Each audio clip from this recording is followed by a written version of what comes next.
Hoje nós vamos estudar a lição de número 11, que tem por título Fé para crer que o Espírito Santo é Deus. E aí, como a gente tem feito, ou como a gente já fez em outras lições, eu queria começar perguntando, na verdade, duas perguntas. Primeira pergunta: alguém tem dúvida que o Espírito Santo também é Deus?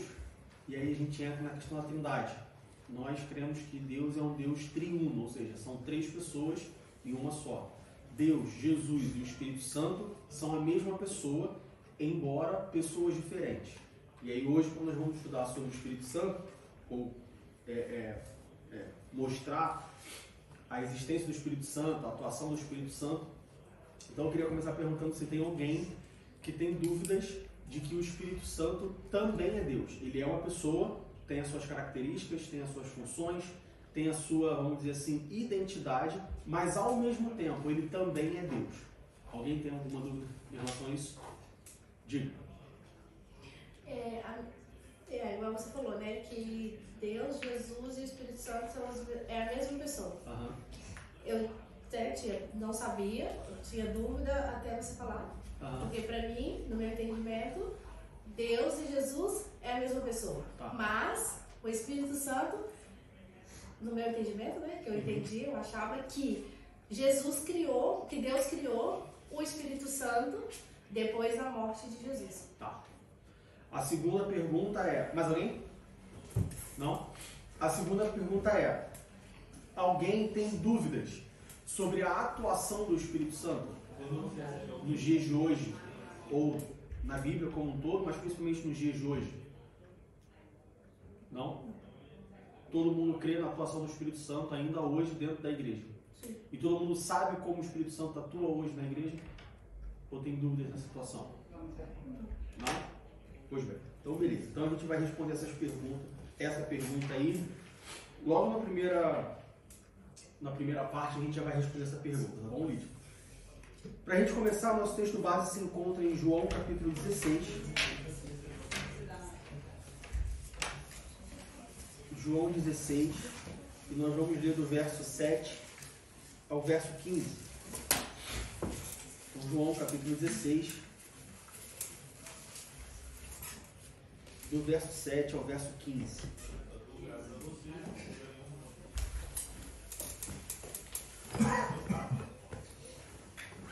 E se alguém tiver alguma pergunta, pessoal, pode fazer pergunta, tá? Pode interromper. Se você mandar a pessoa que falou, eu tinha uma dúvida, mas não quis perguntar, mas por que você não perguntou na hora? Porque eu fiquei com vergonha de parar a aula. Mas a aula é justamente para se parar, justamente para, não entendi.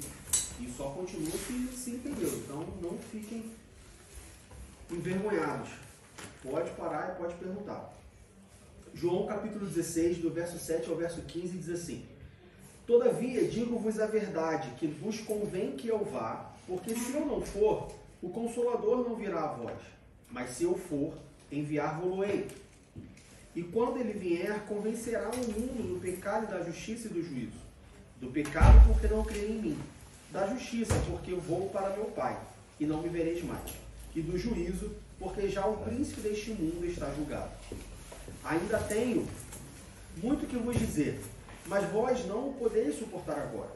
Mas quando vier aquele Espírito da verdade, ele vos guiará em toda a verdade, porque não falará de si mesmo, mas dirá tudo o que tiver ouvido, e vos anunciará o que há de vir. Ele me glorificará, porque há de receber do que é meu, e vou há de anunciar. Tudo quanto o Pai tem é meu, por isso vos disse que há de receber do que é meu, e vou há de anunciar. Bom, eu comecei perguntando se alguém tem dúvida da existência do Espírito Santo. Quando a gente fala do Espírito Santo, mais uma vez, a gente trata ou a gente entende que o Espírito Santo ele é a terceira pessoa do que a gente chama de Trindade. É importante a gente começar dizendo que em nenhum momento da Bíblia, em nenhum lugar da Bíblia, você não vai encontrar a palavra Trindade.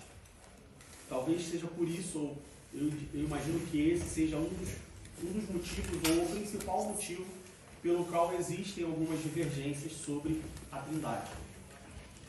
Nós da Assembleia de Deus, ou pelo menos todas as igrejas pentecostais que eu sei, que eu tenho conhecimento, nós cremos que o nosso Deus é um Deus triuno, ou seja, é um Deus é o único Deus, mas que consiste ou é consistindo de 3 pessoas diferentes. E isso eu diria que é um dos grandes mistérios da Bíblia. É uma coisa que nós entendemos, tá? Ou buscamos entender, mas a gente também não tem, eu diria, ou é difícil nós termos a real noção, o real entendimento de como isso acontece. Porque é o tipo de coisa que a gente não está acostumado a ver, né? É exatamente como, por exemplo, a formação do ser humano. Nós sabemos que o ser humano ele constitui de corpo e alma e espírito.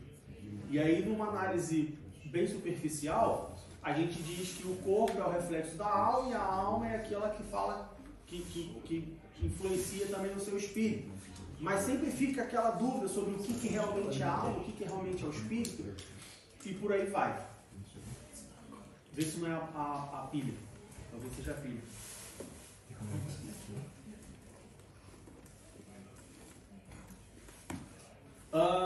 Então, a Trindade é uma das doutrinas, vamos dizer assim, que muitas pessoas têm dificuldade, que muitas pessoas entendem, compreendem, mas ao mesmo tempo sempre tem aquela dúvida de, mas como assim 3 pessoas?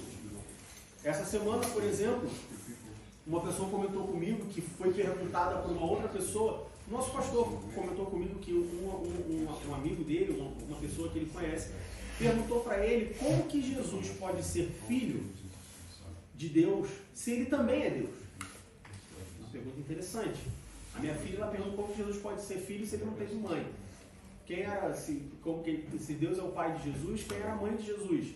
E ela até entende às vezes que é a Maria, mas ela tem muitos questionamentos sobre a Trindade, por exemplo. É uma criança, a gente entende. Mas essa pessoa que perguntou para o nosso pastor é um adulto. Falou, mas como que Jesus pode ser filho de Deus se ele também é Deus? Como que uma pessoa que também é Deus é chamada de filho? Teoricamente o filho é menor que o pai, mas a gente fala que é a mesma coisa. Então a Trindade é um assunto, vamos dizer assim, complicado, tá? Então não se espante ou não fique decepcionado ou decepcionada se você não entender completamente a Trindade. Tem muitas pessoas dentro da igreja, cascudo de velho, que não entendem também a Trindade. É um assunto complicado. O importante é nós sabermos ou entendermos que são 3 pessoas diferentes, que as 3 pessoas constituem a mesma pessoa, Deus, que tem poder para fazer as coisas, e principalmente cada um tem a sua responsabilidade, a sua atuação diferente. Existem coisas que são para Deus, existem coisas que são de Jesus, para Jesus, existem coisas que são para o Espírito Santo, do Espírito Santo. Passou daí? Se você quiser buscar mais, amém. Se você também não quiser buscar mais, ou se você estiver buscando mais e não conseguir entender, amém também. O importante é que a gente tenha esses dois entendimentos. De que Deus, Jesus e o Espírito Santo são 3 pessoas diferentes, ou seja, elas têm identidades diferentes, elas têm características diferentes, elas têm atuações diferentes, mas ao mesmo tempo são a mesma pessoa. Mas como que são a mesma pessoa? Aí talvez seja uma coisa mais profunda. No céu a gente descobre, quando a gente fala com os 3 juntos, a gente coloca os 3 juntos no mesmo lugar e fala assim, então, me explica como que vocês são 3 em 1. São 3 diferentes, mas são a mesma pessoa. Bom, então o Espírito Santo é o que nós chamamos de terceira pessoa da Trindade. Ah, por que a terceira? Porque ele é a terceira pessoa mais importante? Não, é a terceira porque é a terceira. Alguém tem que ser o primeiro, alguém tem que ser o segundo, alguém tem que ser o terceiro. Não significa que um é maior que o outro, que um é melhor que o outro, que um é mais específico que o outro. Ah, então eu vou somente adorar a Deus, eu vou esquecer o Jesus. Ah, eu só vou somente me importar com Jesus, porque foi Jesus que morreu na cruz por mim, e o Espírito Santo a gente deixa para depois. Não, não existe escala de importância. De novo, cada um tem a sua atuação, cada um tem o seu papel, cada um tem a sua história, vamos dizer assim, embora os 3 se formam ou se encontram na mesma pessoa, tá? Nós podemos ver o Espírito Santo tanto no Antigo Testamento quanto no Novo Testamento. Diego, mas eu já li o Antigo Testamento, já li várias vezes, já li em vários momentos, mais de uma vez, e nunca encontrei a palavra Espírito Santo no Antigo Testamento. Pois é porque no Antigo Testamento nós temos outras palavras, vamos assim dizer, ou nós temos outras formas de referenciarmos o Espírito Santo, ou foram utilizadas outras formas de se referenciar o Espírito Santo.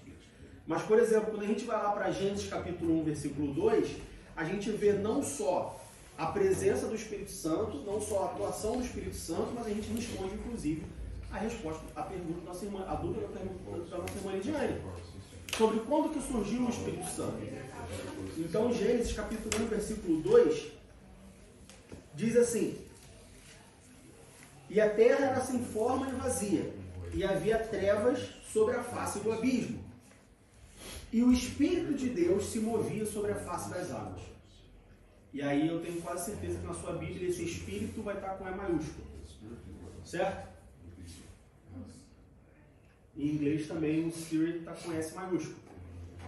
Isso nos indica que sempre que vocês estiverem lendo a Bíblia e vocês encontrarem Espírito com E maiúsculo ou Spirit com S maiúsculo, isso significa que está falando do Espírito de Deus. E sempre que a Bíblia fala ou menciona o Espírito de Deus, ela está se referindo ao Espírito Santo, ou Espírito Santo de Deus. Então, sempre que você lê na Bíblia Espírito, a palavra Espírito, e essa palavra Espírito começar com letra maiúscula, é porque está referenciando ao Espírito Santo, ao Espírito de Deus, ao Espírito, é a mesma coisa. São palavras diferentes para definir a mesma coisa. Ah, Diego, então por que na Bíblia, se a gente tem esse conhecimento, se a gente sabe disso, então por que as Bíblias mais modernas não se escreve o Espírito Santo se movia sobre a face das águas? Aí é outra história. A gente fala sobre isso depois. O importante é a gente saber que Espírito de Deus é o Espírito Santo. Todas as vezes que nós lermos no Antigo Testamento sobre o Espírito de Deus, nós estamos lendo sobre o Espírito Santo. Então nós vemos aqui que em Gênesis capítulo 1, versículo 2, o Espírito de Deus, ou o Espírito Santo, ele já existia. Ele não só existia, mas ele já se movia sobre as águas. Ou seja, nós vemos uma atividade do Espírito de Deus. Nós vemos uma atividade do Espírito Santo. Então não é como se, então o Espírito Santo ele só passou a existir depois que Jesus ressuscitou. Não, ele já existia desde a fundação do mundo. Isso mostra que o Espírito Santo, assim como Jesus, assim como Deus, são eternos. Eles sempre existiram. Mas eles existiam, o Espírito Santo existia, mas ele estava, vamos dizer assim, dormindo. Ele estava num estado suspenso, ele estava de uma forma que ele existia, mas ele não atuava. Não. Desde a fundação do mundo, nós vemos o Espírito Santo de forma ativa na criação. E aí, a gente vai falar mais sobre isso na frente, mas na própria criação, o Espírito Santo ele teve um papel ativo. Ele sempre existiu, ele sempre esteve ativo. Como dissemos no início, ele faz parte da Trindade. Onde existe Deus, existe Jesus, existe o Espírito Santo. São apenas pessoas diferentes, com formas de atuação diferentes. Entendido até aí? Respondeu a sua pergunta, Lídia? Sua dúvida, Lídia? O Espírito Santo ele sempre existiu. Como parte da Trindade, como parte de Deus, ele sempre existiu e ele sempre foi atuante. Embora, como a gente vai falar, no Antigo Testamento, a atuação do Espírito Santo tenha sido de uma forma completamente diferente da atuação do Espírito Santo no Novo Testamento e, consequentemente, nos dias de hoje. Tá bom? A gente também pode ver a atuação do Espírito Santo na criação. Quando a gente vai lá para Gênesis capítulo 2, versículo 26.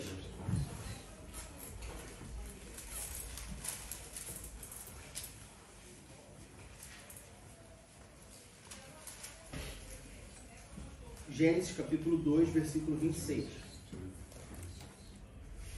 Diz assim: e disse Deus, façamos o homem à nossa imagem, conforme a nossa semelhança, e domine sobre os peixes do mar, e sobre as aves do céu, e sobre o gado, e sobre toda a terra, e sobre todo réptil que se move sobre a terra.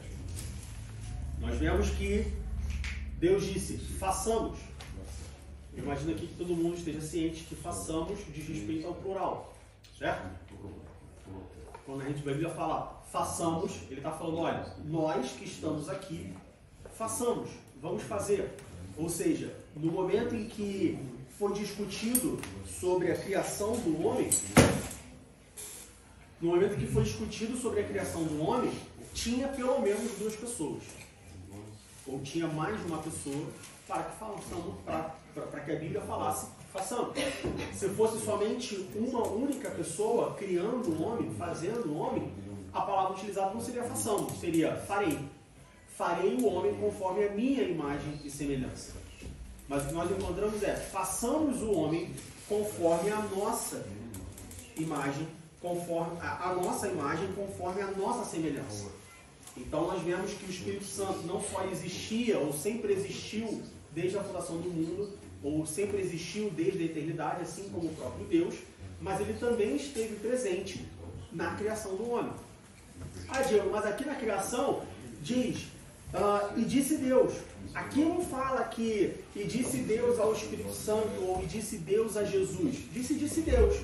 E diz façamos. Tudo bem, eu entendo, legal, mas quem me garante que aqui não é somente Deus e Jesus fazendo o homem? Quem me garante que aqui existe a terceira pessoa da Trindade? Aí a gente volta lá para o conceito de Trindade. São 3 pessoas e uma só. A gente pode dizer, de certa forma, que a Trindade ela é indivisível. Aonde está Deus, está Jesus e está o Espírito Santo. Cada um com a sua atuação diferente, cada um com a sua identidade diferente. Mas, teologicamente, não faria sentido Deus ele se reunir com Jesus. Imagina, né? Bom, aqui a gente está imaginando uma coisa, alegoricamente. Deus se reunir com Jesus. Jesus, vem aqui rapidinho que eu preciso conversar com você, porque eu tive uma ideia aqui de criar o homem. Então vem cá, Jesus, rapidinho. Aí o Espírito Santo, não, Espírito Santo, você pode ficar lá fora. Você não precisa vir agora não. A gente vai deixar você de fora, eu vou conversar só com Jesus. Não faz sentido esse tipo de coisa. Tá? É uma coisa, biblicamente falando, teologicamente falando, não faz sentido a gente imaginar isso. Então a gente pode sim afirmar que em Gênesis capítulo 1, versículo 26, na criação do homem, Deus, Jesus e o Espírito Santo. Deus, Jesus e o Espírito Santo. Não? Tá, mas eu tenho... Desculpa. Ah. É porque Jesus é Deus e o Espírito é Deus. Isso. Então quando você fala Trindade, você fala o Pai, Jesus e o Espírito Santo. Tá, Deus o Pai, Jesus o Filho e o Espírito Santo, os 3, todos eles estavam reunidos no momento da criação do homem. Ainda sobre a atuação do Espírito Santo no Antigo Testamento, vamos lá para Números capítulo 11. Números capítulo 11.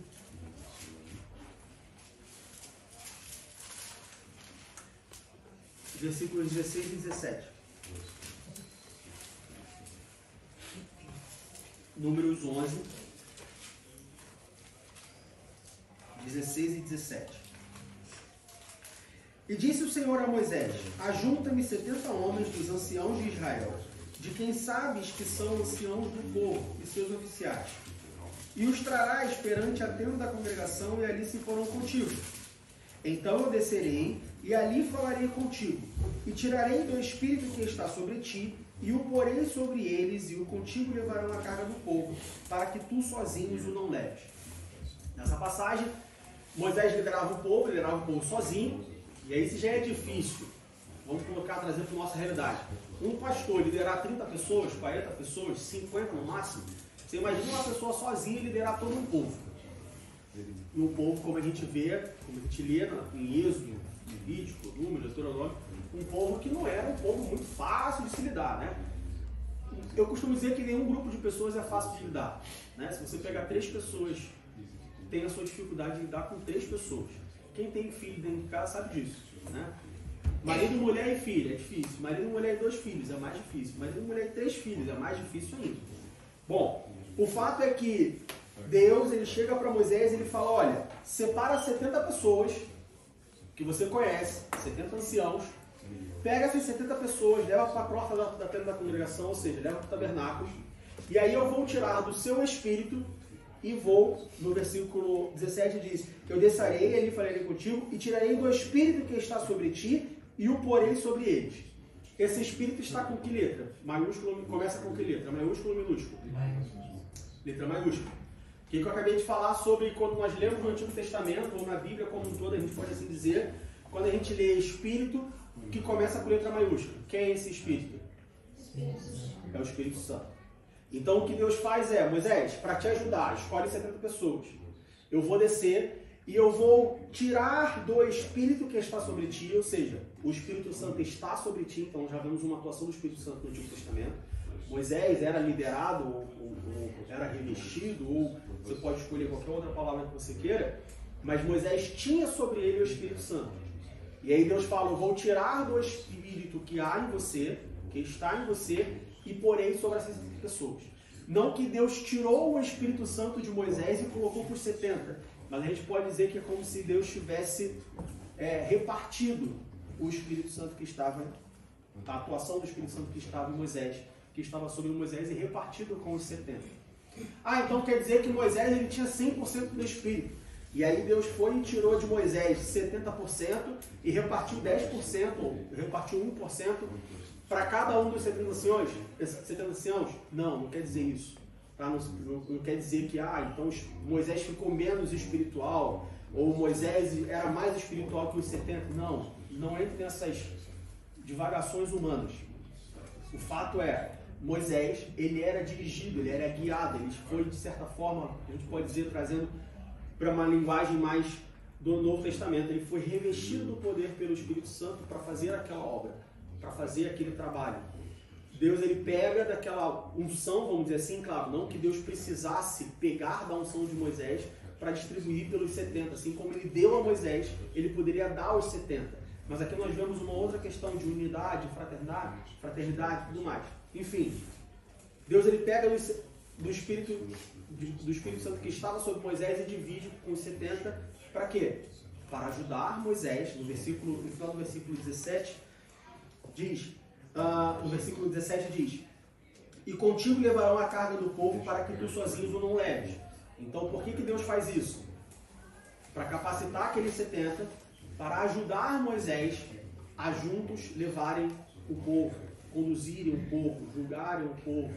Os 70 ajudarem Moisés a carregar o peso que era a carga, como o próprio Deus diz, levar a carga do povo. Ainda no Antigo Testamento, quando a gente vai lá, que Deus chama Moisés e fala, Moisés, eu preciso que você faça um tabernáculo. Eu quero um tabernáculo, um lugar onde eu possa estar no meio do povo. Nós vemos que os artesãos do tabernáculo, eles também foram capacitados pelo Espírito Santo. Então, Deus fala para Moisés, chama as pessoas, aquelas pessoas recebem uma capacitação especial, adicional do Espírito Santo, para fazer as obras do tabernáculo. E ao longo de todo o Antigo Testamento, nós vemos a atuação do Espírito Santo. Só que todas as vezes que nós vemos a atuação do Espírito Santo no Antigo Testamento, nós vemos a atuação do Espírito Santo para uma obra específica, uma coisa pontual. A grande diferença do Espírito Santo no Antigo Testamento para o Espírito Santo no Novo Testamento é a forma de atuação do Espírito Santo. Tá? Enquanto no Novo Testamento, nós vamos ler isso lá em Atos capítulo 2, a Bíblia diz que o Espírito Santo foi derramado, a gente pode dizer que no Antigo Testamento o Espírito Santo ele era dado a conta-gotas. Exatamente essa comparação a gente pode fazer. Ou seja, no Antigo Testamento o Espírito Santo já existia, nós já vimos que ele sempre existiu. No Antigo Testamento o Espírito Santo atuava, ele trabalhava, ele tinha sua função. Só que no Antigo Testamento, Deus, ele dava o Espírito Santo, por assim dizer, ou o Espírito Santo atuava no Antigo Testamento em forma de conta-gotas. Um propósito específico, uma obra específica, um objetivo específico, em uma pessoa específica. Então tinha Moisés, uma pessoa que tinha uma função de liderar o povo. Tá, Espírito Santo, ajuda ele.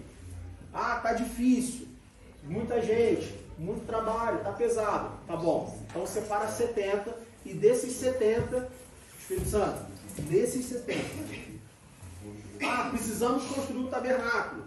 Como que a gente vai fazer para fazer todas essas obras que a gente precisa fazer, todo esse artesanato que a gente sabe que existia no tabernáculo? Tá, chama os artesãos e aí Espírito Santo, para essa pessoa. E aí, dessa maneira que a gente vê a atuação do Espírito Santo no Antigo Testamento. Tá? Alguma dúvida sobre a presença e a atuação do Espírito Santo no Antigo Testamento? Diga, Ruth. Seria errado eu pensar assim, no Antigo Testamento o Espírito Santo ele atuava, mas ele não fazia ser percebido? Não sei se é essa palavra mesmo, percebido. Já no Novo Testamento, ele se permite ser já sentido no meio do povo, que as pessoas sentiam aquele vento e uma transformação, e todo mundo falando línguas estranhas, e o próprio ambiente mudou, porque aí ele já se fez presente e ser percebido no meio do povo. Será que seria errado? Não, é exatamente a forma dele atuar. Vamos trazer isso, por exemplo, para uma coisa mais prática, né? Você tem uma doença, tem algum problema, e aí você tem, por exemplo, tratamento homeopático, né? Como é que é o tratamento homeopático? Pequenas doses daquele remédio, daquilo ali, e aí aquilo vai, demora, e você não percebe uma mudança, você não percebe uma coisa instantânea. Por quê? Porque é um tratamento homeopático. Então há uma melhora, há uma mudança, mas ela é quase que imperceptível. Se você estiver doente e você tomar, por exemplo, uma injeção na veia, que nem, você está com uma dor muito grande, você vai no hospital e toma uma bezetacil. É uma injeção, né, não é na veia, mas no músculo, mas uma injeção forte, uma coisa que na hora já te dá o próprio organismo sente, né? Já sente. Na hora você já sente uma mudança. Por quê? É uma coisa muito mais sensível, uma coisa muito mais amostra. A gente pode dizer não que, então no Antigo Testamento o trabalho do Espírito Santo é um trabalho homeopático, não estou falando, é no sentido de sensibilidade.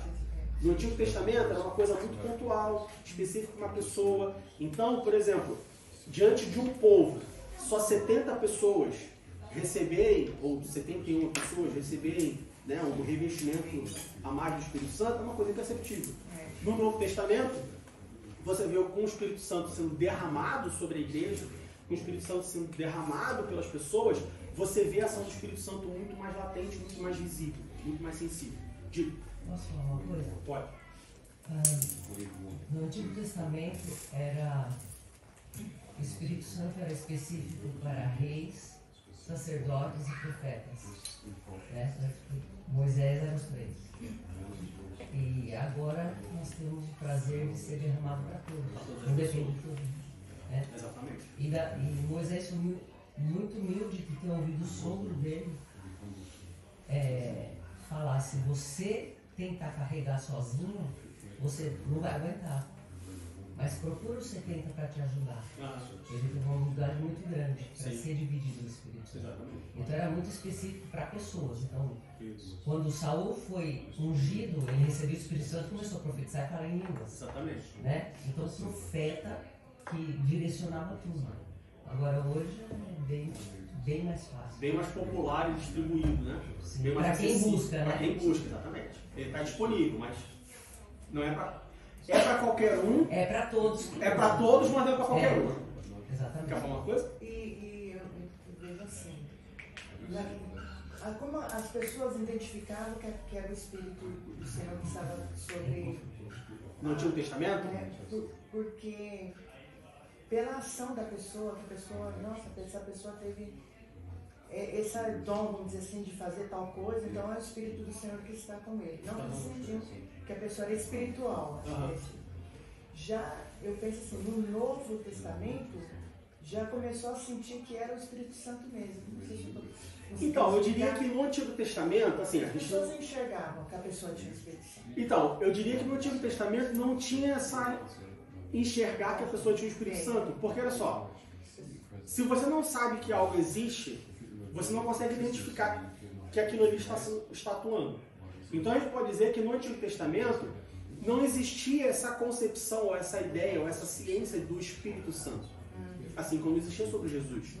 Tanto que quando Jesus vem, o Messias prometido, as pessoas não enxergam Jesus como Messias porque elas tinham um entendimento diferente do que era o Messias. Tá? Então no Antigo Testamento eu diria que as pessoas não olhavam para os 70 e para Moisés e falavam: olha, essa pessoa é cheia do Espírito Santo. Não, essa pessoa é um líder, está liderando. E Deus fala com ele. Mas por que Deus só fala com ele? Porque é ele quem liderou, porque é ele que está na frente, porque ele é o rei, porque ele é o profeta, porque ele é o sacerdote. E não porque ele tem sobre ele o Espírito Santo, ou ele faz isso porque ele tem sobre ele o Espírito Santo. Entendeu? Talvez, por exemplo, no caso de Saul, talvez Samuel tivesse um entendimento diferente, eu diria, de que Saul... Mas eu não diria que Samuel tinha o entendimento de que Saul tinha sobre ele o Espírito Santo, mas que ele tinha sobre ele a unção de Deus, vamos dizer assim. Unção para reinar. Unção para reinar. Unção para reinar, mas não como Saul tem sobre ele o revestimento de poder da parte do Espírito Santo. Porque esse entendimento é um entendimento moderno, vamos dizer assim. Isso vem com Paulo, principalmente, explicando que Jesus ele anuncia o Espírito Santo. Ele fala, olha, vou mandar sobre vocês, para vocês o Consolador. E pronto. E aí Paulo ele pega esse Consolador, vamos dizer assim, ele pega o Espírito Santo, ele destrincha isso e fala, olha, esse é o Espírito Santo. Esse também faz parte de Deus. Olha só, o Espírito Santo ele atua dessa forma, ele faz isso e por aí vai. Então é um conceito moderno, eu diria. Mais alguma pergunta sobre a atuação sobre a existência e a atuação do Espírito Santo no Antigo Testamento? E outra prova que Deus mostrou foi quando Deus escolheu Arão para ser o sacerdote. Também. Os outros também queriam ser. Só que o que Deus falou? Cada príncipe vai trazer a vara e vai ficar diante do altar. A vara que brotar, eu vou provar que eu escolhi. Exatamente. Então, quer dizer, lá Deus precisava mostrar. Fui eu que escolhi Arão. Então, a vara de Arão foi escolhida e por isso que a descendência dele ia ser o sacerdote. Sim. Né? Então, sempre quando tem discussão, Deus mostra. Sim. Sou eu que estou fazendo. Exatamente. Né? Bom, no Novo Testamento, vamos lá para Lucas capítulo 1, versículo 15. Lucas capítulo 1, versículo 15.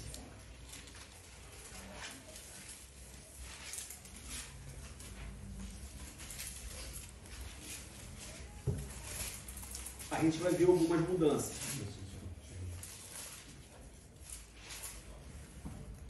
Lucas capítulo 1, versículo 15 diz assim: porque será grande diante do Senhor, e não beberá vinho nem bebida forte, e será cheio do Espírito Santo, já desde o ventre de sua mãe. Aqui o anjo está falando com Zacarias, pai de João Batista.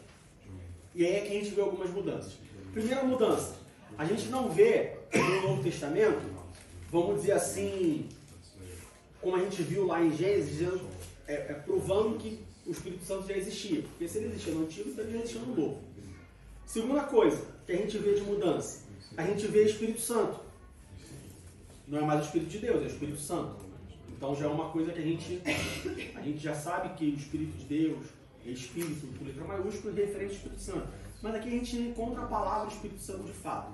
Terceira mudança que eu diria, o anjo fala que desde o ventre da mãe, ou seja, antes do nascimento de João Batista, ele já era cheio do Espírito Santo. Ele já existia. Nós cremos que a vida começa na concepção. Então ele já era vivo.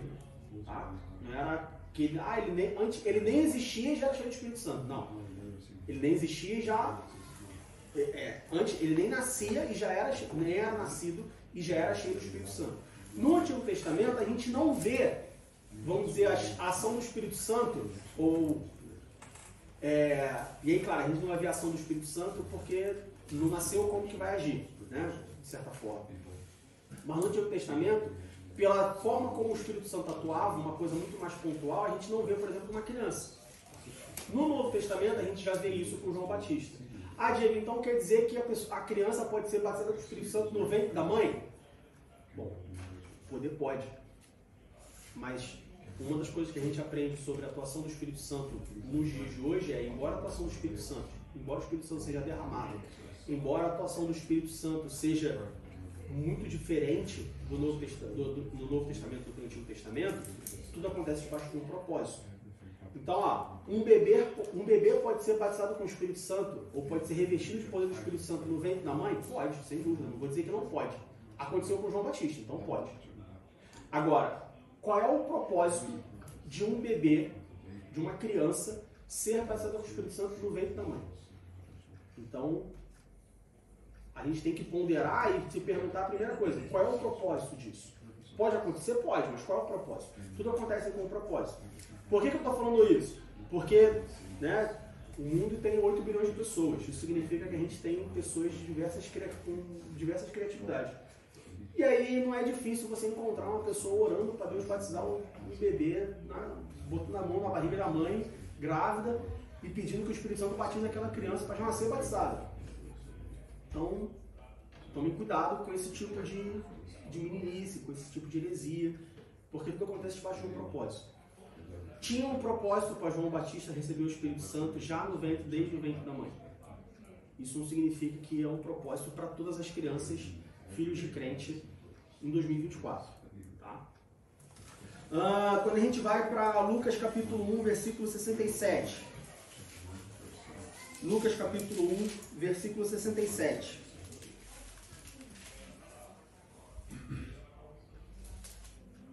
Diz assim: Zacarias, seu pai, foi cheio do Espírito Santo e profetizou dizendo. Então a gente vê a atuação do Espírito Santo em João Batista, no ventre da sua mãe. A gente vê a atuação do Espírito Santo em Zacarias, pelo Espírito Santo, profetizando e cantando, sendo cheio do Espírito Santo.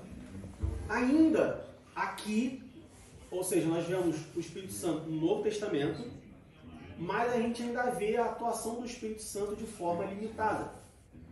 O próprio Jesus, quando estava com os discípulos, era uma coisa limitada, né? Então todos os discípulos eram baseados no Espírito Santo? Não, não foi assim que aconteceu durante os 3 anos de ministério de Jesus, tá?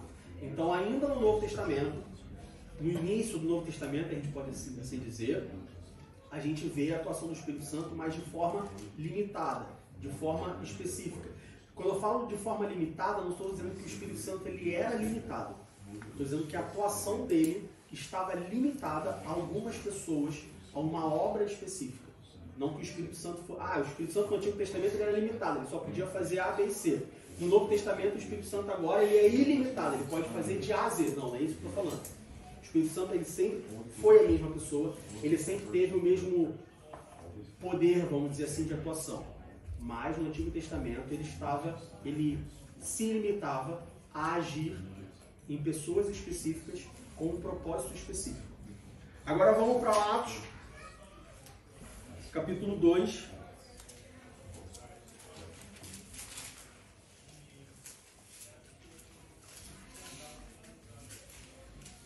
Atos, capítulo 2.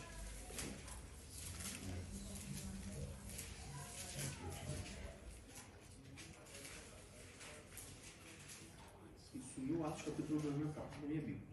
Atos, capítulo 2. Versículo 4. Atos capítulo 2, versículo 4 diz assim: E todos foram cheios do Espírito Santo e começaram a falar em outras línguas conforme o Espírito Santo lhes concedia que o falassem. Então a gente tem no Novo Testamento, de novo, o Espírito Santo, com uma atuação específica em João Batista, uma atuação específica em Zacarias. Jesus nasce, Jesus cresce, Jesus morre. Antes de morrer, Jesus prometeu, antes de voltar ao céu, Jesus prometeu, olha, fique em Jerusalém até que do alto seja revestido de poder.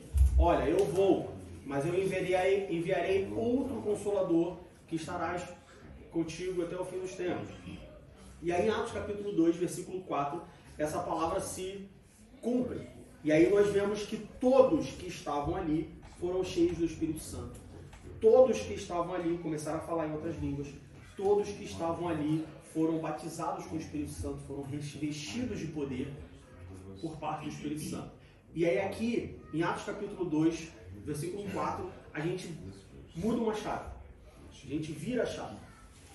Se até Atos capítulo 2, versículo 4, o Espírito Santo existia, o Espírito Santo atuava, mas em pessoas específicas, com um objetivo específico, para um propósito específico, a partir de Atos capítulo 2, versículo 4, nós entendemos que o Espírito Santo ele é derramado sobre todas as pessoas.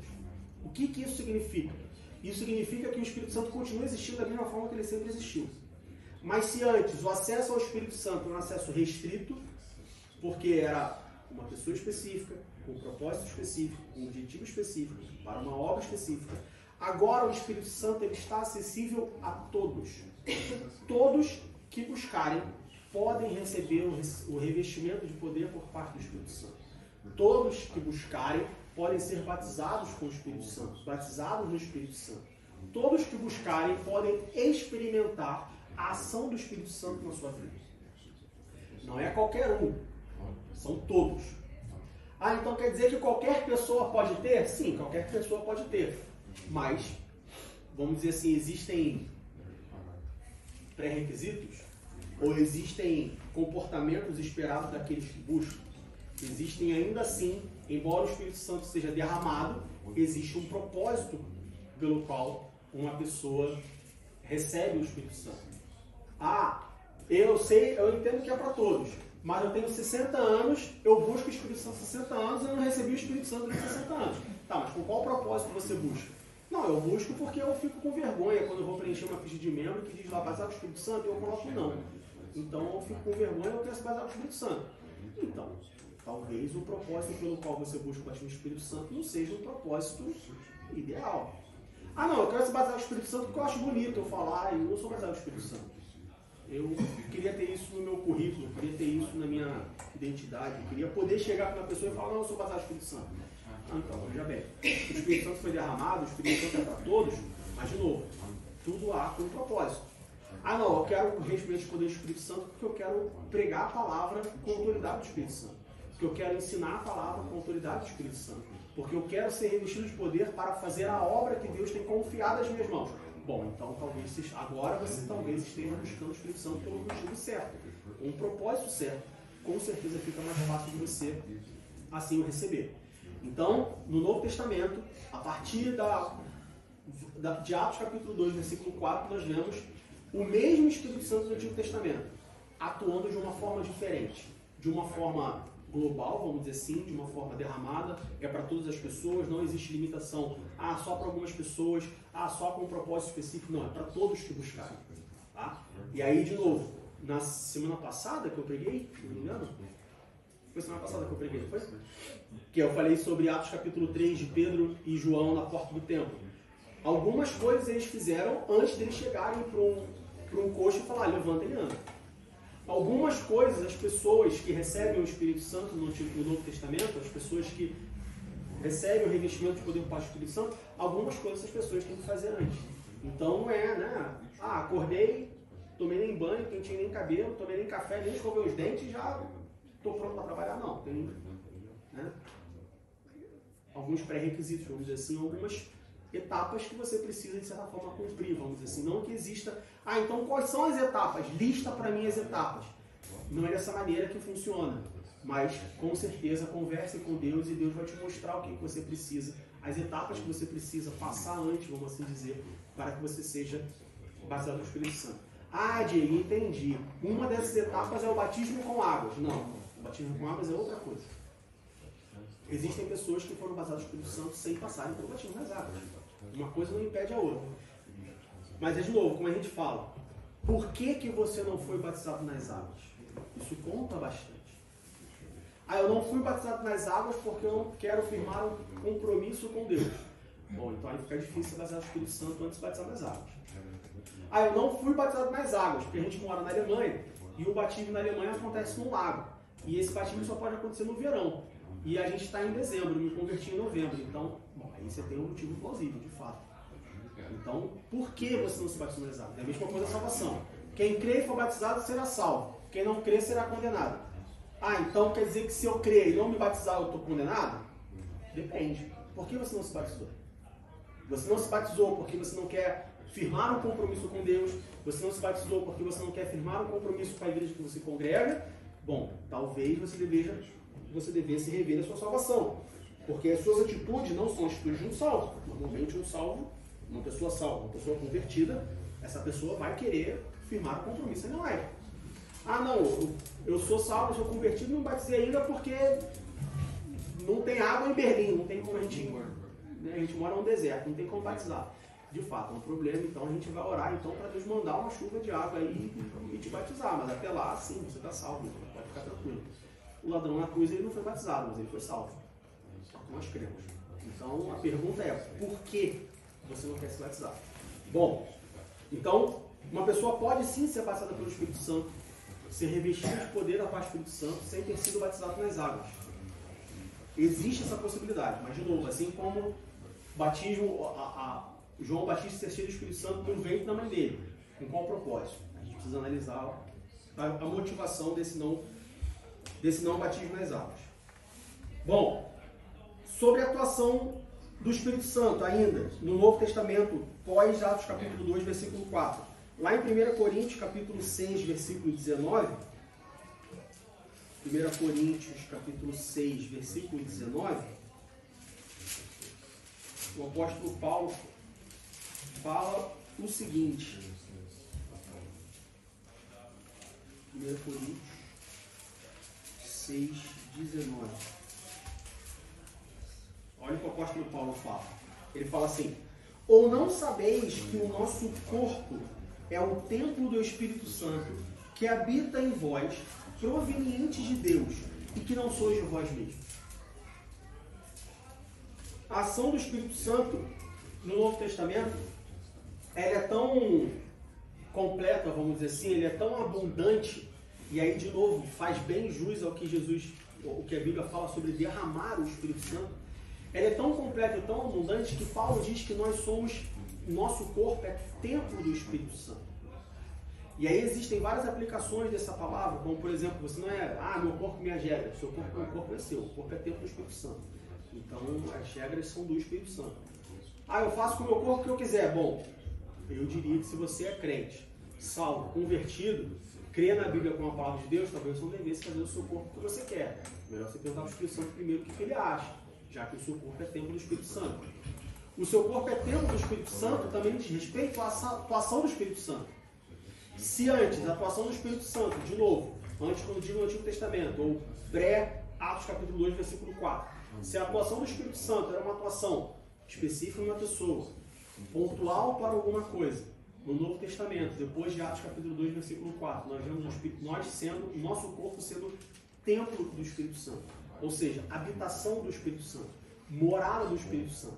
Isso significa que, no Novo Testamento, depois de Atos capítulo 2, versículo 4, nós entendemos que a atuação do Espírito Santo na vida de um crente, ela não é pontual para fazer uma coisa, mas ela é diária, ela é cotidiana, ela é permanente, no sentido de que é todo dia, o dia todo. Como assim, Diego? Existem pessoas que acham que o Espírito Santo, no Novo Testamento inclusive, eu sou batizado no Espírito Santo. Eu fui revestido de poder da parte do Espírito Santo, somente para pregar o Evangelho. Não. Você foi revestido de poder para pregar o Evangelho, mas você também foi revestido de poder para quando você estiver no trânsito dirigindo e alguém te der uma fechada, você falar, Deus te abençoe, meu amado, ao invés de sair do carro e querer brigar. Eu tinha um amigo no Brasil que ele falava que quando ele jogava futebol, o Espírito Santo saía dele. Cada jogo era uma briga com uma pessoa diferente. Até com o pastor ele já tinha brigado já. E aí uma vez ele falou, não, cara, quando eu jogo futebol, cara, o Espírito Santo sai de mim. Peraí. Nós somos templo do Espírito Santo, então quer dizer que quando você joga futebol, o Espírito Santo pega a mala dele e vai viajar. Não é assim que acontece. No Novo Testamento, nós somos templo do Espírito Santo. Ou seja, o Espírito Santo está conosco todos os dias.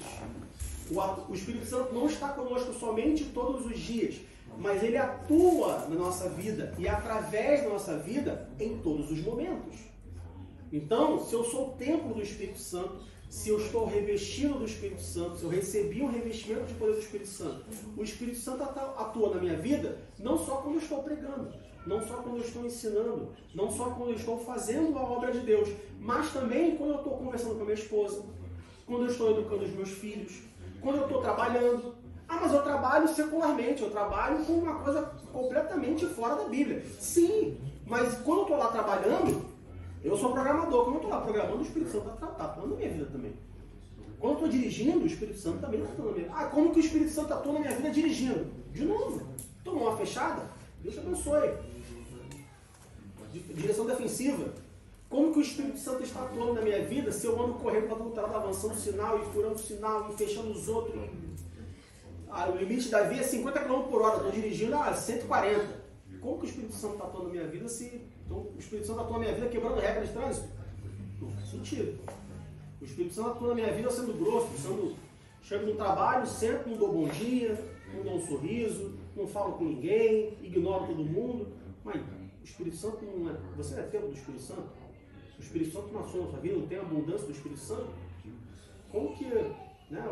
o fruto do Espírito que produz em você, e aí faz com que você não dê um bom dia quando você chega no seu local de trabalho, é alguma coisa errada.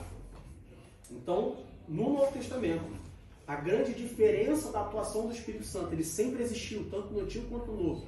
A grande diferença, a grande novidade, a principal mudança é que nós somos templo do Espírito Santo.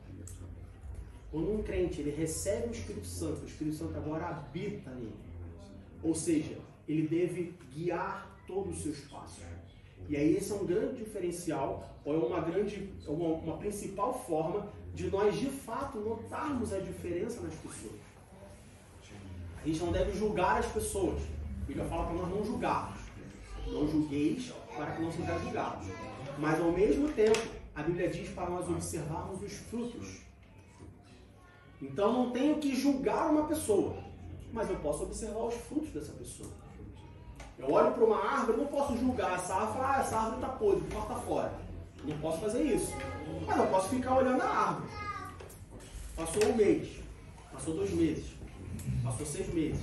Ah não, essa árvore só dá fruto uma vez por ano. Tudo bem, então a gente espera um ano. Passou um ano, não deu fruto. Passaram 2 anos, não deu fruto. 3 anos, 5 anos, a árvore nunca deu fruto. Bom, então tem algum problema com a árvore. Então talvez a gente tenha que cortar fora, talvez a gente tenha que podar e tudo mais. Quando nós falamos da atuação do Espírito Santo na vida do crente, a gente não pode julgar. Ah não, essa pessoa aí não vai passar o Espírito Santo. Ah, essa pessoa aí vai ter o Espírito Santo. Não, eu não posso julgar. Mas eu posso observar os frutos. Bom, essa pessoa disse que é passar o Espírito Santo. Essa pessoa disse que é revestida do poder do Espírito Santo. Mas aí toda vez que ela joga futebol, ela briga com todo mundo. Então, peraí, então é uma coisa errada. Então tá faltando aí um autocontrole, um domínio próprio. Então, vamos ver os frutos, vamos acompanhar os frutos. Isso nós podemos fazer. Isso a Bíblia nos mostra como fazer. Assim como a Bíblia nos diz para nós não julgarmos o profeta, mas julgarmos a profecia. O profeta eu não posso julgar. Ah não, dessa pessoa aí eu não aceito profecia não, porque essa pessoa aí fez isso, fez não sei o quê.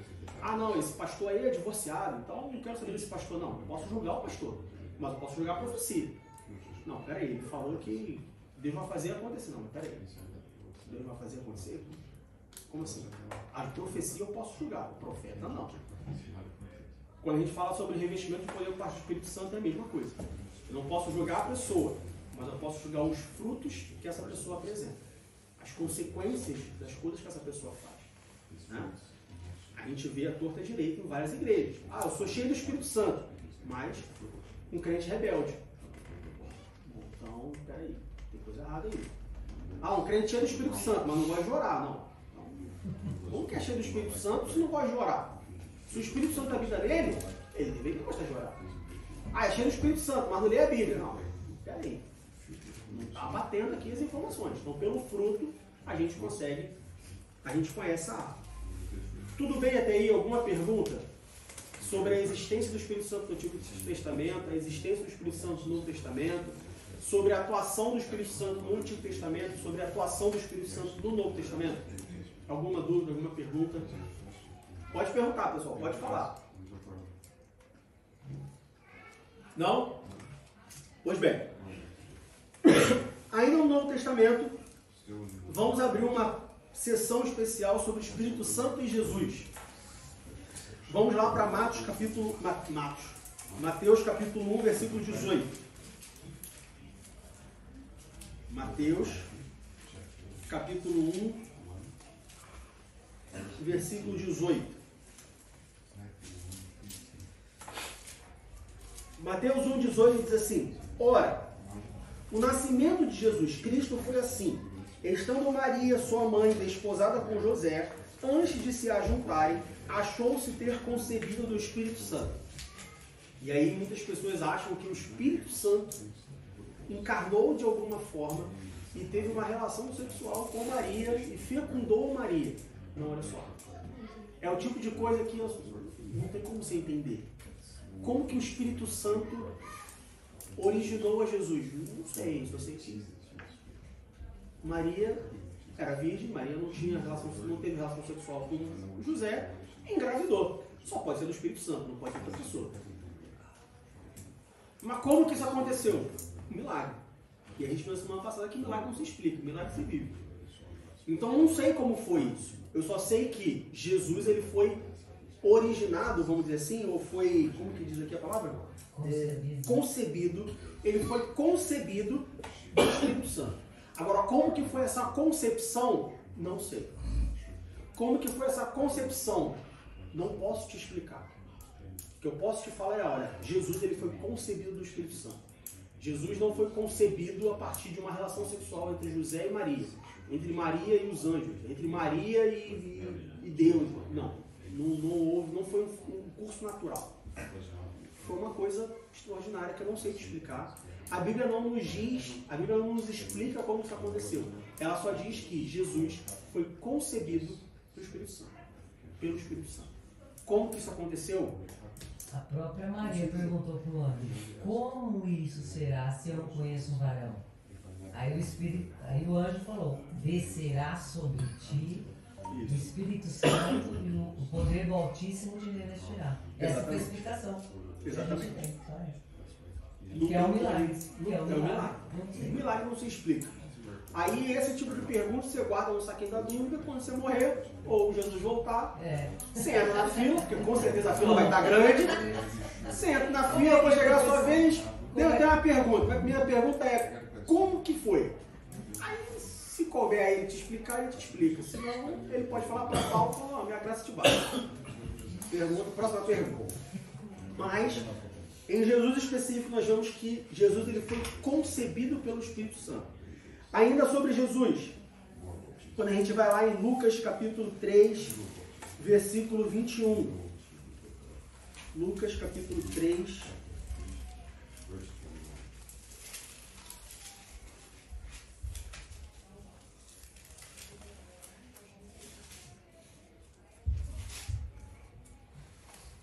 Versículo 1. Aproveitando que a gente está em Lucas, só para mostrar na Bíblia o que a nossa irmã falou, vai em Lucas capítulo 1, versículos 34 e 35. Lucas 1, 34 e 35. Diz assim: e disse Maria ao anjo: como se fará isso, visto que não conheço o varão? E respondendo o anjo disse: descerá sobre ti o Espírito Santo, e a virtude do Altíssimo te cobrirá com a sua sombra. Pelo que também o santo que de ti há de nascer será chamado Filho de Deus. Então, assim, minha esposa apareceu grávida, é do Espírito Santo. Já bem. Né, a gente não questão do propósito, tudo que a gente já falou. Então, também, né, porque tem essa história aí também, né? O marido vai viajar, passa 100 tempo fora, estou grávida do Espírito Santo. Talvez a pessoa more no Espírito Santo, a pessoa que engravidou, né? Mas não do Espírito Santo. Bom, Lucas capítulo 3, versículos 21 e 22, diz assim: e aconteceu que, como todo o povo se batizava, sendo batizado também Jesus, orando ele, o céu se abriu, e o Espírito Santo desceu sobre ele em forma corpórea, como uma pomba. E ouviu-se uma voz do céu que dizia: tu és meu filho amado, em ti me tenho comprazido. Então, depois do nascimento de Jesus, ou depois da concepção de Jesus, nós vemos Jesus recebendo o Espírito Santo no seu batismo. E aí, duas observações. Primeiro, diz que o Espírito Santo desceu de forma corpórea, né? Em forma corpórea, como uma pomba. Não diz que foi uma pomba, diz que foi como uma pomba. Ou seja, o Espírito Santo, ele desceu de forma corpórea, ou seja, visível, física, como uma pomba. Então não foi uma pombinha que veio voando e deu voltinhas em cima da cabeça de Jesus e pousou sobre Jesus. Não foi assim. Foi como uma pomba, de forma corpórea. Ah, mas como foi essa forma corpórea? Como foi como uma pomba? Não sei, não estava lá. Só sei que o Espírito Santo desceu sobre ele. Isso é o que basta. Muitas das heresias dentro da igreja começam com especulação, pessoal. Eu diria que talvez a maioria das heresias dentro da igreja começa com especulação. Querendo entender qual foi a forma corpórea pelo qual o Espírito Santo desceu sobre Jesus. Não me interessa. O que me interessa é que o Espírito Santo desceu sobre ele. Agora, qual foi a forma corpórea? Ah, foi como uma pomba. Então não foi uma pomba, foi uma rolinha. Ah, não foi uma pomba, foi um urubu. Não foi uma galinha, uma águia. Não sei. Foi como uma pomba. Pomba voa. Não rasteja. Bom, então eu imagino que a forma corpórea pela qual o Espírito Santo desceu sobre Jesus não foi rastejando. Veio de cima. Porque pomba voa, pomba não rasteja. Então, eu imagino que tenha sido voando. Agora, como foi, qual foi o animal, qual foi a forma, não me interessa. Cuidado quando vocês buscarem a resposta para a dúvida de vocês, para vocês não caírem na heresia. Tá? Segunda observação. Ah, porque Jesus se batizou e no momento que se batizou, o Espírito Santo desceu sobre ele de forma corpórea como uma pomba.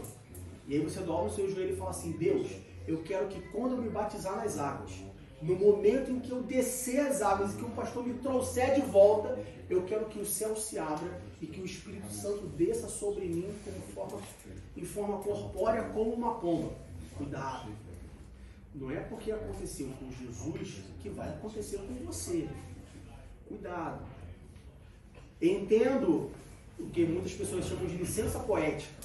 A gente pode discutir sobre licença poética nas coisas a respeito da Bíblia, mas eu até entendo a alegoria de você querer ser batizado com o Espírito Santo no seu batismo nas águas. Mas vamos, alinhar as expectativas, né? Você também vai querer que o céu se abra e que o próprio Deus disse, esse é meu filho amado em quem me comprazo? Não, eu quero que faça isso. Tá, mas você vai se comportar como filho? Você vai querer ser filho? Porque filho é obediente. Aí o crente quer ser filho de Deus, mas não quer ser obediente a Deus. Bom, então você não pode ser filho. Não obediente, pode ser filho. Filho rebelde. Então, alinhe as expectativas. Ok? Tome cuidado com as alegorias. Tome cuidado principalmente com as coisas físicas. Né? A gente vive falando, porque o povo de Israel é um povo rebelde. Porque enquanto Moisés estava lá no Sinai, enquanto Moisés estava lá recebendo as tábuas da lei, o povo estava lá embaixo fazendo o bezerro de ouro, adorando o bezerro de ouro. O povo rebelde tinha que ser consumido no deserto. Tá, mas aí também tu carrega um símbolozinho, tu carrega uma pombinha, tu carrega não sei o quê, um copo d'água, uma rosa. Você também tem vários elementos na tua casa também, às vezes. Um candelabro, né? Então, vamos tomar cuidado. Não julgueis para que não seja julgado. Observa o fruto, mas não julga a pessoa. Então, vamos alinhar as expectativas. Mas, no batismo de Jesus, a Bíblia nos diz que o Espírito Santo desceu sobre ele. Ainda sobre Jesus Cristo, nós vemos que lá quando ele vai para o deserto, ser tentado por Satanás, nós vemos no capítulo 4, né? Capítulo 4, Lucas, ainda em Lucas, no capítulo. Diga. Nesse versículo que o senhor leu especificamente, tem uma prova perfeita das três atuações no mesmo tempo separadas. Capítulo 3. Espírito Santo no batismo de Jesus. Não é? Sim, nós vemos estas pessoas reunidas. Dá para provar que eles são três pessoas totalmente diferentes. Boa observação. Os irmãos que ainda não notaram, mas sabe, o Deus Filho saiu, o Espírito de Deus desceu e a voz de Deus se ouviu. Então, uma manifestação perfeita. Nós vemos a manifestação da Trindade, pessoas diferentes, no mesmo momento. Exatamente. Muito bem observado. Então e aí nós vemos que depois desse revestimento de poder, vamos dizer assim, revestimento de poder, depois da descida do Espírito Santo, também mais revestimento de poder, óbvio, mas depois da descida do Espírito Santo sobre Jesus no seu batismo, Jesus então é levado ao deserto para ser tentado. E no deserto ele é tentado por 3 vezes, ele vence a tentação e Satanás, no versículo 13 do capítulo 4 de Lucas, diz: e acabando o diabo toda a tentação, ausentou-se dele por algum tempo. Então nós vemos que o que Jesus recebe ali, além de ser o Espírito Santo como um todo, mas principalmente uma capacitação, um revestimento de poder, como que a gente pode fazer assim, uma preparação extra, uma ajuda para começar o seu ministério, e o ministério já começa sendo tentado. Então, meu irmão, o diabo é violento na minha vida, porque eu sou tentado de todos os lados, porque eu não consigo ficar bem na igreja, porque cada dia é uma tentação diferente. Bom, talvez está faltando o Espírito Santo para você vencer a tentação. Jesus venceu a tentação do próprio Satanás pelo Espírito Santo. Então, se a tua vida está difícil, está sendo tentado, muita provação, muita dificuldade, pede o Espírito Santo para te revestir do poder para tu resistir à tentação. Simples. 1 mais 1 igual a 2. Mas a pessoa quer revestimento de poder para pregar, para profetizar, para falar em língua estranha. Tá, mas e para vencer a tentação? Porque a gente vê o próprio Jesus Cristo, que o Espírito Santo desceu sobre ele. Acabou de descer sobre ele, acabou o batismo, ele foi para o deserto, 40 dias. Sem comer e sem beber para ser tentado. E pelo revestimento de poder do Espírito Santo, ele conseguiu vencer a tentação. Então, uma das coisas que o Espírito Santo nos ajuda é justamente vencer as tentações. Às vezes você está olhando para o Espírito Santo para ele te ajudar, para ele, né, te dar profecia, te dar visão, cura e todas essas maravilhas, todas essas operações que sim, o Espírito Santo faz, mas o Espírito Santo está aqui então. Veja bem, eu fui enviado para te ajudar a vencer a tentação, amigão. Primeiro tu vence a tentação, depois tu segue o teu ministério.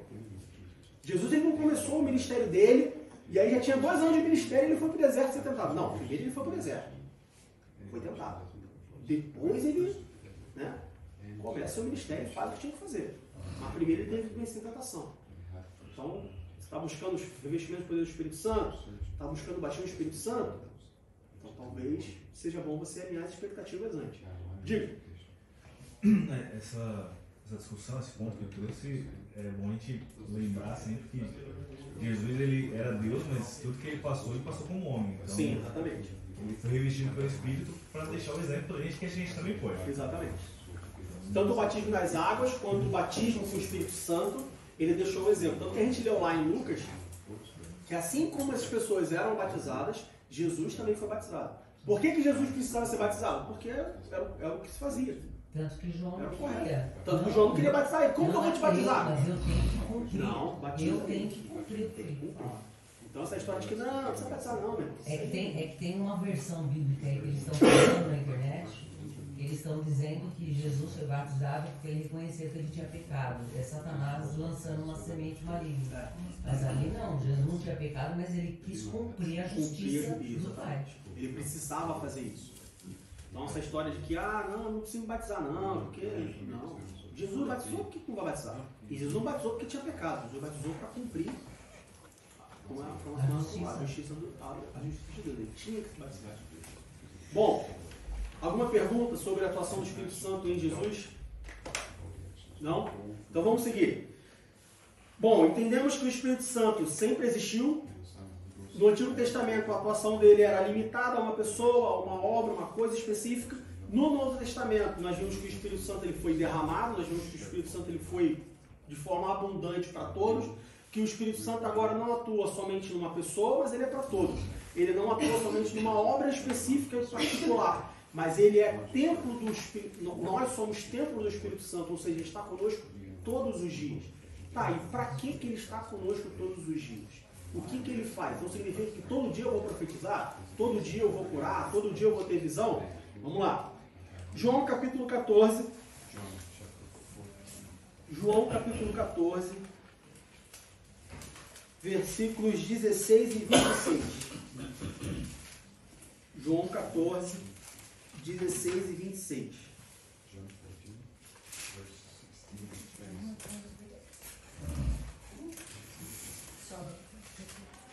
João 14, 16 e 26 diz assim, versículo 16 diz, e eu rogarei ao Pai, Jesus falando, palavra de Jesus, e eu rogarei ao Pai, e Ele vos dará outro Consolador, para que fique convosco para sempre.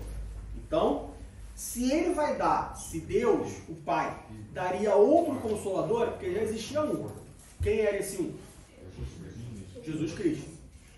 Então, a gente vê que a atuação do Espírito Santo é, de certa forma, semelhante à atuação de Jesus Cristo. O Espírito Santo é um outro Consolador, mas também é Consolador. Um outro Consolador para que fique convosco para sempre. Segunda diferença. Jesus ficou com aquelas pessoas 3 anos. 33, vamos dizer assim. Né? Jesus morreu com aproximadamente 33 anos. Então Jesus foi um Consolador que ficou na terra por 33 anos. Mas ele disse que pediria ao Pai que enviasse um outro Consolador. que ficasse para sempre, eternamente. Não no mundo, tá? Mas nas pessoas, vamos assim dizer. Versículo 26, ainda no capítulo 14 de João. Mas aquele Consolador, o Espírito Santo, então a gente vê que o Espírito Santo ele também é chamado de Consolador. O Espírito Santo, que o Pai enviará em meu nome, vos ensinará todas as coisas e vos fará lembrar de tudo quanto vos tenho dito. Então aqui a gente encontra a primeira função do Espírito Santo, ou a segunda e terceira função do Espírito Santo. A primeira função do Espírito Santo é consolar. Ele é o Consolador, só pode ser Consolador quem consola, né? Segunda função do Espírito Santo, ensinar todas as coisas. Ah, entendi, Diego, legal. Então eu quero o Espírito Santo na minha vida, porque eu vou fazer uma prova amanhã e ele vai me ensinar tudo. Não, vamos com calma. Alinhe as expectativas. Ele vai te ensinar primariamente todas as coisas que você precisa para voltar a ter comunhão com Deus. Mas sim, a gente pode dizer que de forma geral, não que ele seja seu assistente pessoal, mas de forma geral, o Espírito Santo ele pode te ajudar a lembrar aquilo que você estudou. Como assim? Ah, eu tenho uma prova de matemática. Estudei matemática, sei tudo de matemática, mas quando chego na prova eu fico nervoso. O Espírito Santo, sim, ele pode atuar na sua vida, te deixando mais tranquilo, te fazendo lembrar aquilo que você estudou. Mas o Espírito Santo não é Chico Xavier que vai psicografar a prova de matemática. Você precisa estudar e depois você pede ao Espírito Santo, me acalma. Espírito Santo, me tranquiliza. Espírito Santo, me faz lembrar aquilo que eu estudei. Me faz lembrar aquilo que eu me preparei. E sim, nós cremos que o Espírito Santo pode, na sua plenitude, ajudar nesse sentido também. Mas não é a única a função primária do Espírito Santo. Tá? Diga. Uma experiência que eu tive sobre esse assunto. A semana toda no trabalho eu não conseguia enxergar o problema para resolver. E aí eu dormia e a noite pensando, mas é assim, não dava certo. Aí eu dei um clique, falei, peraí, eu estou fazendo coisa errada. Espírito Santo, exatamente, abra minha mente, me ajuda, esteja comigo, senta comigo ali na minha cadeira, diante do meu computador, me ajuda a enxergar isso, que eu não estou conseguindo enxergar. E fui trabalhar tranquilo. Diego, aquele dia foi assim, Senhor, é essa forma que tem que ser. Exatamente. E ali eu vi, era uma coisa tão insignificante que eu não enxergava. Mas o Espírito Santo me fez eu enxergar e me deu estratégia para fazer todo aquele... Exatamente. Finalizar o trabalho. No Novo Testamento, nós cremos na atuação do Espírito Santo dessa forma. Veja bem, uma forma bem, vamos dizer assim, simples. Uma coisa cotidiana, trivial. Ah, não, aí, né, como a gente falou na semana passada sobre milagres e tudo mais. Os mais sérios falam, não, isso aí é porque a irmã foi para casa, descansou, comeu, dormiu e a cabeça estava fresca. Bom, se você quer crescer, então o problema é seu. Eu creio que o Espírito Santo que habita em mim, porque eu sou templo do Espírito Santo, que ele sim, de fato, abriu a minha mente, abriu meus olhos e me fez enxergar o problema que eu tinha para enxergar. Eu já estava tanto tempo querendo, precisando resolver, não conseguia resolver. Aí vai de cada um. Cada um tem aquilo que merece, costumo dizer. Então, se você não crê na atuação do Espírito Santo na sua vida dessa forma total, abundante, então, não creio. Fica sempre. Eu creio, eu recebo e peço que ele atue na minha vida. Ainda em João capítulo 15, versículo 26. Então, no versículo 14, versículo 26, nós vemos o Consolador, o Espírito Santo ele consola, o Espírito Santo nos ensina todas as coisas e o Espírito Santo nos faz lembrar de tudo que Jesus nos tem dito. No capítulo 15, no versículo 26, diz assim: mas quando vier o Consolador, ou seja, não é se vier o Consolador. Jesus fala quando vier o Consolador. Então o Consolador ia vir. Como já veio, nós queremos em Atos capítulo 2. Mas quando vier o Consolador, que eu da parte do Pai vos hei de enviar. Então nós vemos que o Espírito Santo ele sempre existiu. O Espírito Santo ele sempre atuou, de certa forma. Claro, a gente já viu a atuação do Espírito Santo no Antigo Testamento. Mas precisava que Jesus morresse, ressuscitasse, para que ele enviasse o Espírito Santo.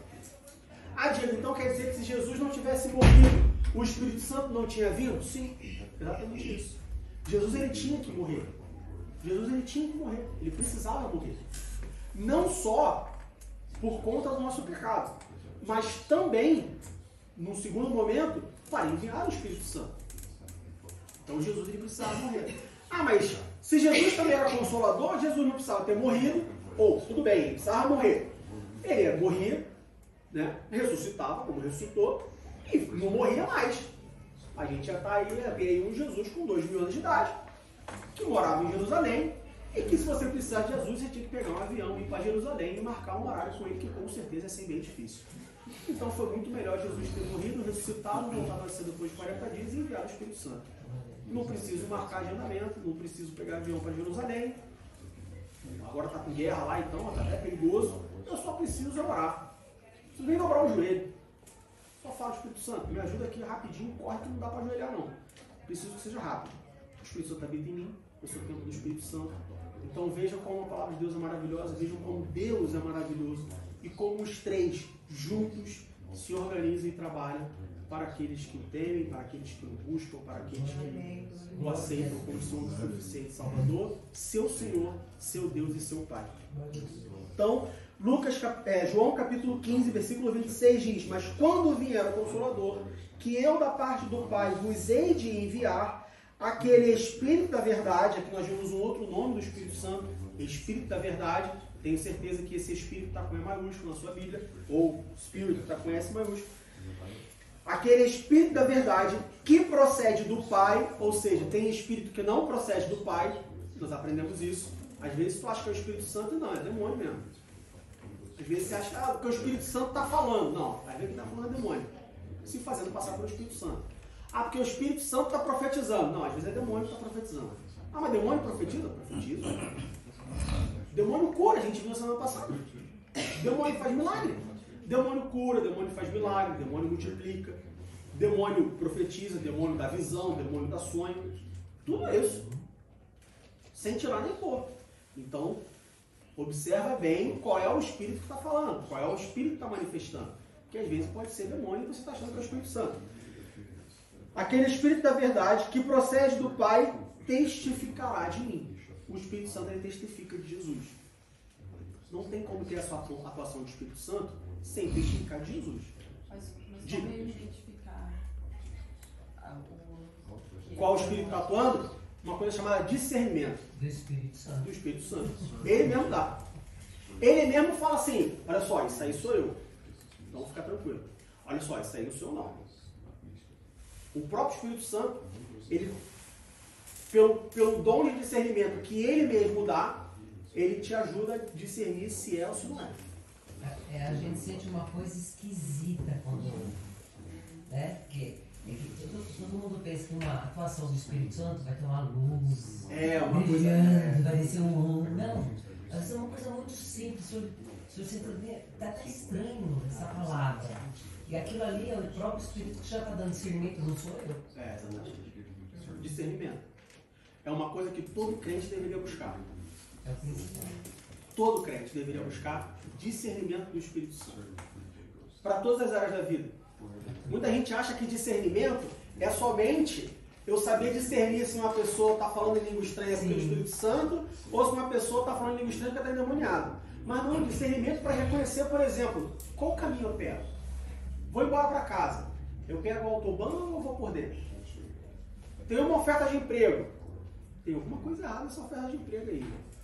Me chamaram para investir no investimento que vai me dar 20% de juros ao mês. Não, peraí.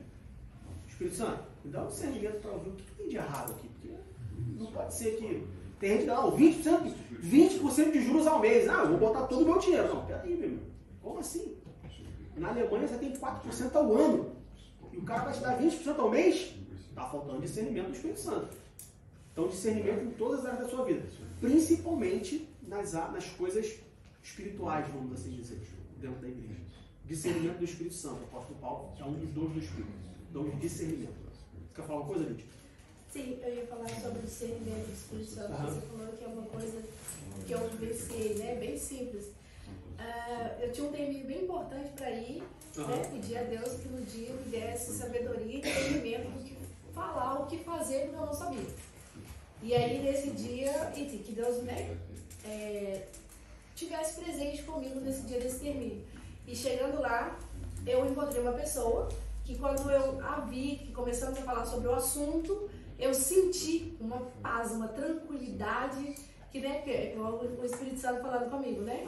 Foi eu que enviei para poder te ajudar nesse termino que era quase que impossível. Isso é importante. Muitas pessoas, e eu tenho ensinado isso principalmente pro Daniel, que muitas pessoas falam assim, porque Deus falou comigo, que eu ouvi a voz de Deus, que muitas pessoas acham que Deus falar comigo é Deus, o próprio Deus falar, Diego, sempre com a voz grossa, né? Diego, meu servo, eis que te digo, não compre o pão branco, compre o pão integral. Muita gente acha que é isso, e aí fala, porque Deus não fala comigo. Deus fala de milhares de formas diferentes. Com algumas pessoas, Deus fala de forma audível. Samuel. Deus falou de forma audível. Jesus com Paulo. Eu sou aquele a quem tu... Paulo, por que tu me persegues? De forma audível. A palavra de Deus não mostra. Mas Deus também fala uma paz. Deus também fala um sinal. Deus também fala quando você abre a Bíblia. Muita gente fala assim, porque Deus não fala comigo. Mas tu abre a palavra dele? Imagina que são cartas. Imagina que nós estamos na década de 20. 1920. Você tem um parente que mora no Brasil e você mora na Alemanha. Como você fala com o seu parente? Através de cartas. Aí você manda várias cartas para o seu parente no Brasil. O seu parente no Brasil manda várias cartas para você na Alemanha. Só que você nunca abre as cartas dele para ler. Aí você fala assim, poxa, eu falo com o meu parente no Brasil, meu parente nunca fala comigo. Mas ele te mandou um monte de carta para você ler, você não lê a carta. Então ele não fala com você. Com Deus é a mesma coisa. Poxa, eu falo com Deus todos os dias, eu oro todos os dias, mas Deus nunca fala comigo. Mas tu abre a Bíblia? Porque Deus fala, a Bíblia não é a palavra de Deus? Então, quando você abre a Bíblia, é Deus falando com você.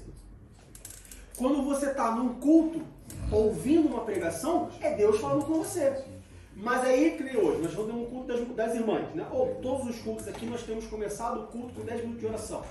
Aí você vem para o culto. Não, hoje eu vou para o culto porque hoje eu vou falar com Deus, hoje eu quero que Deus fale comigo. Aí, irmão, vamos ajoelhar para a gente orar o culto. Aí você passa 10 minutos. Deus, fala comigo, Deus. Deus, eu preciso de uma resposta. Deus, fala no meu coração. Deus, eu quero ouvir a tua voz. Deus, eu me preparei, eu vim aqui porque eu quero ouvir a tua voz e tal, não sei o quê. Beleza. Acabou o meu de oração, você canta, não sei o quê. Agora vamos ouvir a pregação da palavra de Deus. Aí você vai no banheiro. Aí você vai beber água. Aí você tá, caramba, já tem 1h30, eu tô aqui. Vou ter que ir para casa fazer almoço. Aí você tá já contando, não. Espera o pastor orar para terminar, que não já vi várias vezes, vários irmãos falando isso. Espero começar a oração para sair. Mas se tu ficou na igreja até, vamos supor, né? O culto acabou 2 horas da tarde. Se tu ficou na igreja até 2 horas da tarde, faz diferença você ser na igreja 2 e 3? Espera a bênção apostólica, meu irmão. Espera a bênção apostólica, meu irmão. Não faz diferença. É a mesma coisa que quero comer uma pizza, e tu coloca a pizza no forno. A pizza está quase pronta, tu vai embora. Mas tu ficou esperando a pizza até agora. Espera a pizza sair e vai embora. Então, às vezes, você está pedindo para Deus falar com você. No momento que Deus fala assim, tá bom, agora eu vou falar com você. Senta aí que eu vou falar com você através da pregação. Aí tu levanta, vai no banheiro, vai beber água, pega o telefone, vai lá para fora, atende ligação. Aí também você está querendo dizer como que Deus tem que fazer. Não é a gente que diz como que Deus faz, é Deus que diz como que a gente faz. Está invertendo a ordem. Bom, ainda sobre sobre a presença do Espírito Santo. Lá em João capítulo 16, nós já vemos João 14, 16, João 14, 26, João 15, 26. Em João 16, do versículo 8 ao versículo 11, nós vemos uma atuação do Espírito Santo, vamos dizer assim, fundamental para a vida cristã. O Espírito Santo, ele atua, vamos dizer assim, de forma permanente na vida do crente, ou durante toda a vida, a vida terrena do crente, nos ajudando a estarmos perto de Deus. Como que isso acontece, Diego? João 16, do 8 ao 11, diz assim: e quando ele vier, ele quem? Espírito Santo. Convencerá o mundo do pecado e da justiça e do juízo. Do pecado, porque não creem em mim. Da justiça, porque vou para meu Pai e não me vereis mais. E do juízo, porque já o príncipe deste mundo está julgado. É o Espírito Santo que a gente fala. Está errado. É o Espírito Santo que a gente diz, Diego, exagerou. É o Espírito Santo quem fala, Diego, pede perdão. Diego, olha só, vai por aqui. Diego, ó, faz isso. Diego, ó, dessa maneira. Tá pouco, tá muito, tá certo, continua. É o Espírito Santo.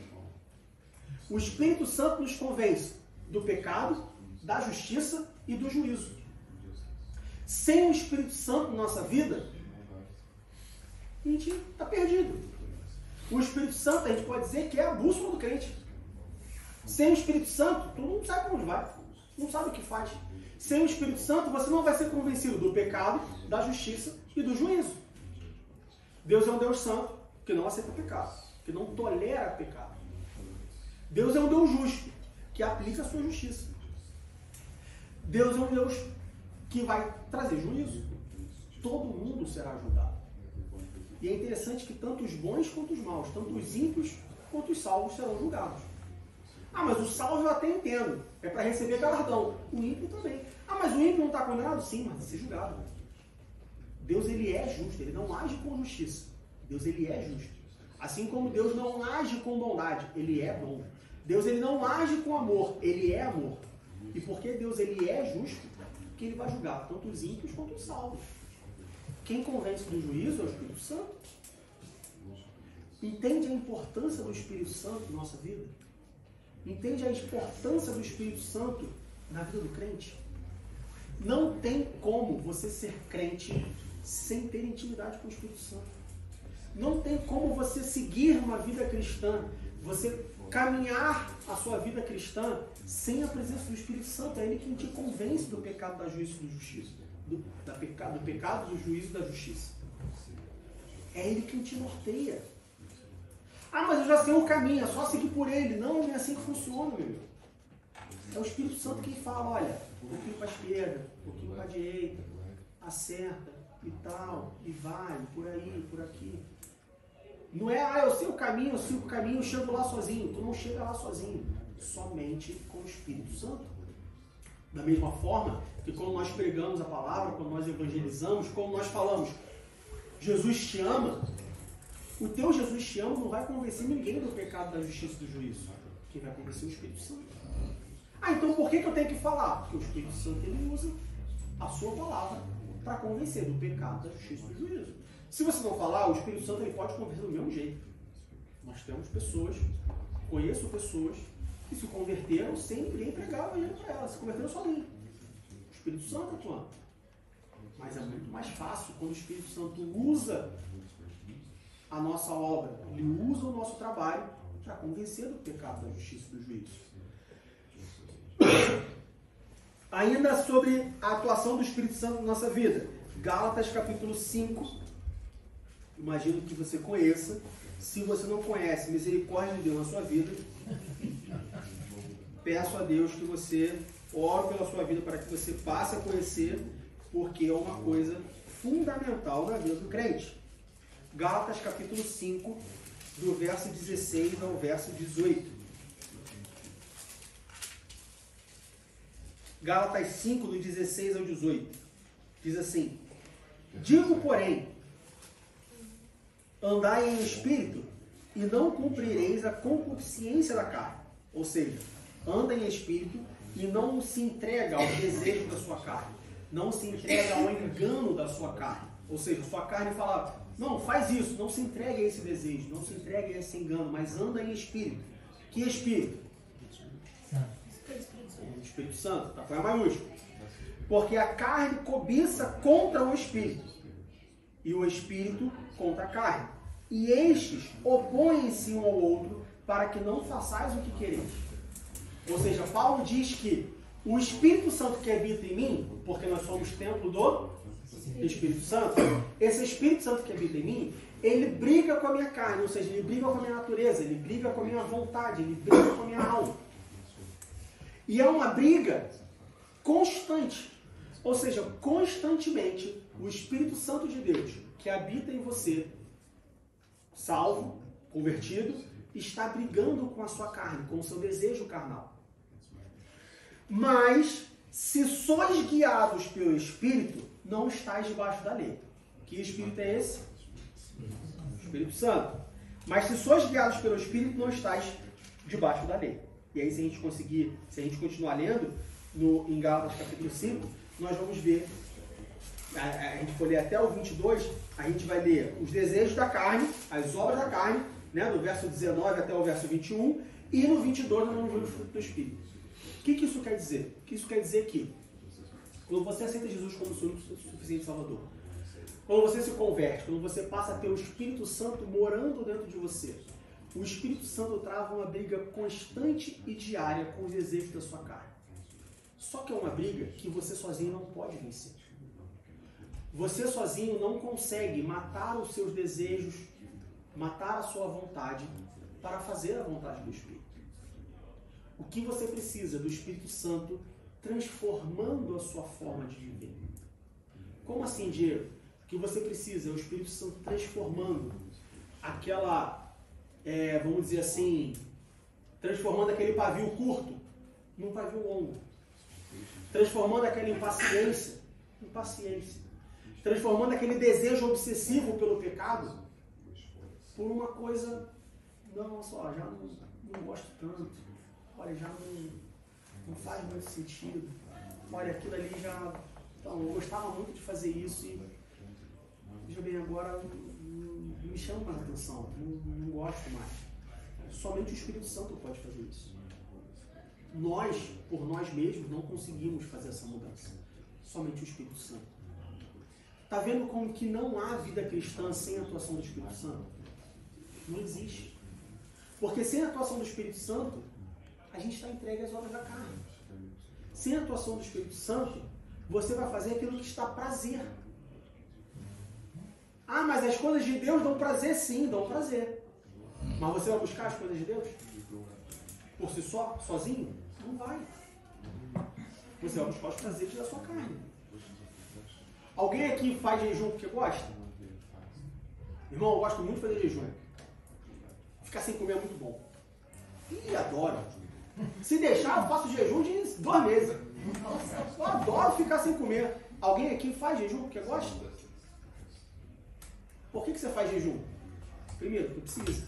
Mortificar a carne mesmo. Para mortificar a carne. Depois que você faz o jejum, você se sente bem. Porque você mata a sua carne, vive o seu espírito. E aí, isso traz para você um resultado bom. Mas ninguém faz jejum porque gosta. A gente gosta de comer. Seja qual é a comida que você gosta. Então a carne, ela nunca vai vencer o espírito. Se você não deixar que o espírito prevaleça na sua vida. O Espírito Santo, ele é fundamental para a vida cristã. Para nós encerrarmos, o que a gente aprende com tudo isso? A gente aprende que, primeiro, o Espírito Santo existe. O Espírito Santo não é uma força. O Espírito Santo não é um vento. O Espírito Santo não é uma energia. O Espírito Santo não é um movimento místico. Não, o Espírito Santo é uma pessoa. Ele existe. Ele sempre existiu. Ele esteve presente na criação. Ele esteve presente na humanidade, em toda a história da humanidade. Ele é uma pessoa, ele existe. Ele tem características. Ele tem sentimento. Segundo, o Espírito Santo, ele atua. Ah, mas ele é a terceira pessoa da Trindade. Mas isso não faz dele mero espectador. Não é que o Espírito Santo está sentado no céu, expectando tudo o que acontece ao seu redor. Não, ele atua. Ele tem um propósito, ele tem uma obra, ele atua especificamente, ele atua ativamente. E dá glória a Deus que você vive no Novo Testamento. E dá glória a Deus que você se encontra no momento da história da humanidade em que Deus, ou o próprio Jesus, intercedeu pela sua vida a Deus e derramou o Espírito Santo para você. Porque se você vivesse no Antigo Testamento, você não teria esse acesso, talvez. Mas como nós vimos no Antigo Testamento, a atuação do Espírito Santo era pontual, específica, para uma pessoa, para uma obra específica. No Novo Testamento, o Espírito Santo é derramado abundantemente. Todo aquele que quiser, todo aquele que buscar, que tiver um coração sincero e um propósito no seu coração, ele recebe. Então aproveita. Ótimo. Aproveita. É a mesma coisa que uma pessoa chegar e falar assim, tô morrendo de fome, mas tem uma cesta de fruta aqui, por que você não pega a fruta? Vem cá e pega a fruta. Tem uma cesta de fruta, só você entrar e pegar. O Espírito Santo, ele atua na nossa vida, ele não é uma força, ele não é uma coisa mística. Ele é uma pessoa que tem sentimentos, que tem vontade, que atua na nossa vida de forma abundante. Não negligencie o Espírito Santo. Não rebaixe o Espírito Santo. Não subestime o Espírito Santo.